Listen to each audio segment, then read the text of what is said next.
అఖిలాండకోటి బ్రహ్మాండ నాయకుడైన గోవిందుని నామస్మరణ చేసిన లేక గోవింద సంకీర్తనలు విన్న సర్వపాపహరణ జరుగుతుందని రాయలసీమ రంగస్థలి చైర్మన్ గుండాల గోపీనాథ్ రెడ్డి అన్నారు.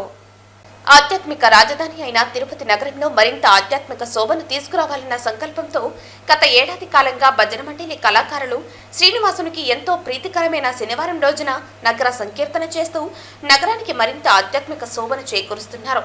అందులో భాగంగా నేటి శనివారం ఉదయం సాంప్రదాయ దుస్తులతో వాయిద్య భజన సంగీత కళాకారులు గోవిందనామ సంకీర్తనలు ఆలపించారు. వీరితో స్థానిక ప్రజలు భక్తులు జత కలిశారు. గోవింద నామాలు జపించిన గోవింద సంకీర్తనలు విన్న సర్వ పాపాలు హరించిపోతాయని రాయలసీమ రంగస్థలి చైర్మన్ గుండాల గోపీనాథ్ రెడ్డి అన్నారు.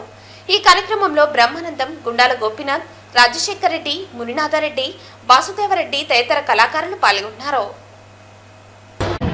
ఓం నమో వెంకటేశాయ. నగర సందర్భంగా ఈ నగరంలో తెల్లారుజామున 4 గంటలకు అందరూ కూడా రెడీ 10 మందితో మేము భజన స్టార్ట్ చేసినాము. ఈరోజు 60-70 మంది వాళ్ళ ఇష్టంగా వాళ్ళు భక్తితో స్నానం చేసి నాములు పెట్టుకొని వచ్చి ఈ యొక్క నగర సంకీర్తన చేయడం మన నగర ప్రజలందరూ కూడా మంచి శుభం జరుగుతుందని కోరుకుంటూ మాకు ఈ భజనలందరికీ శుభం జరగాలని కోరుకుంటూ సెలవు తీసుకుంటాం. ఓం నమో వెంకటేశాయ నమః.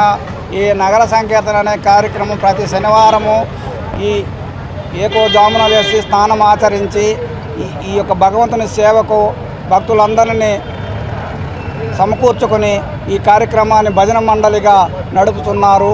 మరియు ఈ జ్ఞాననది అనేది ప్రతి ఒక్కరు కూడా పాల్గొనాలని, ఈ జ్ఞాననది వల్ల అందరికీ పుణ్యము వస్తుంది కానీ పాపము అంటుకోదు. కావున అందువల్ల ఈ కార్యక్రమానికి అందరూ పాల్గొంటున్నారు, ఎంతో ముందుండి నడిపిస్తున్నారు.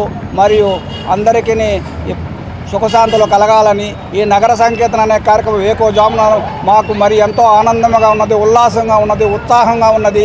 ఎప్పుడెప్పుడు పాల్గొనాలా, ఎప్పుడెప్పుడు ముందుకు తిరగాలి, భగవంతుని యొక్క నామదేవి ఏకోజామున మెలకు వచ్చి అందరూ ఏకదాటిగా భజనతో కార్యక్రమాన్ని చేస్తున్నాము. ఈ కార్యక్రమం మరింత ఇదిగా నగర సంకీర్తనను జరపాలని, ప్రజలందరికీ ఆరోగ్య అష్టైశ్వర్య సుఖశాంతులు కలగాలని కోరుకుంటూ ఆ భగవంతుని వేడుకుంటున్నాము.